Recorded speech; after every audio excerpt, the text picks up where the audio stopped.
Hello students, मैं doctor Ravindra Mishra, associate professor geography, BSR government arts college Alwar.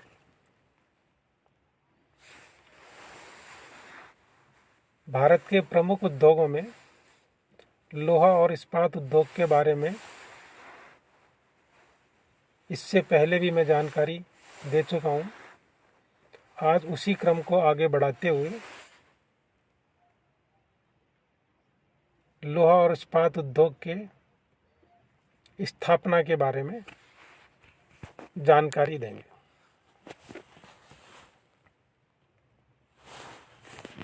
इस उद्योग के लिए लोहा अयस्क और कोयले को परिष्कृत करने के लिए कई प्रकार के कच्चे माल की आवश्यकता बड़ी मात्रा में होती है। ये सब पदार्थ तौल में भारी किंतु मूल्य में सस्ते होते हैं, अतः उन्हें अधिक दूर से लाने में वाहन व्यय बहुत बढ़ जाता है। इसलिए भारत में भी अन्य औद्योगिक देशों की भांति इस उद्योग का स्थान कच्चे माल की उपलब्धता द्वारा निर्धारित हुआ है, न कि बाजार की मांग के द्वारा। टैरिफ बोर्ड के अनुसार 1 टन परिष्कृत इस्पात के लिए 2 टन कच्ची धातु, 84 टन कोकिंग कोयला और 1.17 टन अन्य कच्चे माल की आवश्यकता पड़ती है। इसी प्रकार 1 टन ढला लोहा बनाने के लिए 2.5 टन कच्ची धातु और 1.5 टन कोकिंग कोयला चाहिए। इसके अतिरिक्त 0.5 टन अन्य पदार्थ धातु शोधन के लिए आवश्यक हैं। ये सभी वजन में भारी होते हैं, अतः भारत का लोहा और इस्पात उद्योग मुख्यतः पश्चिमी बंगाल, झारखंड, ओडिशा, मध्य प्रदेश व आंध्र प्रदेश के लोहा उत्पादक क्षेत्रों एवं प्रमुख कोक प्राप्ति क्षेत्रों के निकट ही केंद्रित हैं। इनकी स्थापना में निम्न भौगोलिक और आर्थिक कारक उत्तरदायी हैं। पूर्वी मध्य प्रदेश में छत्तीसगढ़, झारखंड, पश्चिमी बंगाल, ओडिशा एवं उत्तरी आंध्र प्रदेश की अनेक खदानों में पर्याप्त मात्रा में कोकिंग कोयला मिलता है अथवा धोनशालाओं से प्राप्त हो जाता है। यहाँ की खानों में 850 से 900 करोड़ टन के कोकिंग कोयले के भंडार 1200 मीटर की गहराई तक पाए जाते हैं।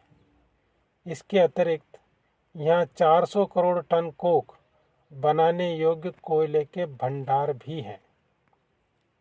झारखंड, मध्य प्रदेश, छत्तीसगढ़, कर्नाटक और ओडिशा में उत्तम श्रेणी की मिलने वाली हेमेटाइट अयस्क सबसे अधिक महत्वपूर्ण है। यहाँ लोह अयस्क सतह के निकट ही विशाल मात्रा में पाई जाती है। इसमें 64% तक लोहा होता है।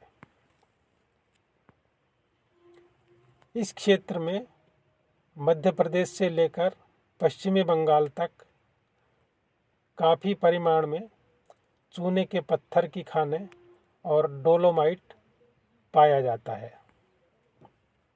मैंगनीज, सिलिकॉन, क्रोमाइट, अग्नि प्रतिरोधक मिट्टियाँ भी इसी क्षेत्र में मिलती हैं, जिनका उपयोग क्रमशः धातु को परिष्कृत करने और इस्पात की भट्टियों में पुताई करने में होता है। मैग्नेसाइट, टंगस्टन, वेनेडियम आदि भी निकट ही मिलते हैं। अतः सामूहिक रूप से कहा जा सकता है कि कच्चे माल की पूर्ति की दृष्टि से उपर्युक्त राज्यों का सामूहिक क्षेत्र सबसे महत्वपूर्ण है। इसी कारण आज तक के अधिकांश कारखाने कर्नाटक सहित इसी वृहत क्षेत्र में ही स्थापित किए जाते रहे हैं। भारतीय रेल कोयले एवं लोहे अयस्क वाले क्षेत्रों को जोड़ने का कार्य करती हैं। रेलवे लोहे अयस्क वाले क्षेत्रों के कारखानों के लिए कोयले ले जाती हैं एवं वापसी में लोहे अयस्क लाती हैं। इसी प्रकार कोयला एवं लोहे अयस्क क्षेत्रों में परस्पर आदान प्रदान के कारण दोनों ही क्षेत्रों में लोहा एवं इस्पात के कारखानों की स्थापना हो जाती है। सार्वजनिक एवं निजी क्षेत्र में एकीकृत रूप से उत्पादन बढ़ाने के लिए 1973 में एक नई company the steel authority of India limited की स्थापना की गई। वर्तमान में सेल 5 एकीकृत इस्पात संयंत्रों, जिनमें भिलाई छत्तीसगढ़, बोकारो झारखंड, दुर्गापुर पश्चिम बंगाल, राउरकेला उड़ीसा और बर्नपुर पश्चिम बंगाल का संचालन एवं प्रबंधन कर रहा है। इसके अतिरिक्त सेल दुर्गापुर, सलेम, चंद्रपुर और भद्रावती स्थित एलॉय इस्पात और फेरो एलॉय के संयंत्रों का भी संचालन कर रहा है। निजी क्षेत्र में देश का सबसे बड़ा इस्पात कारखाना Tata iron and steel company के नाम से जमशेदपुर में स्थित है। इसके अतिरिक्त निजी क्षेत्र के कारखाने जिंदल विजयनगर इस्पात लिमिटेड बेल्लारी, इस्पात इंडस्ट्रीज लिमिटेड रायगढ़ महाराष्ट्र में, इस्सार इस्पात लिमिटेड हजारीबाग गुजरात आदि हैं।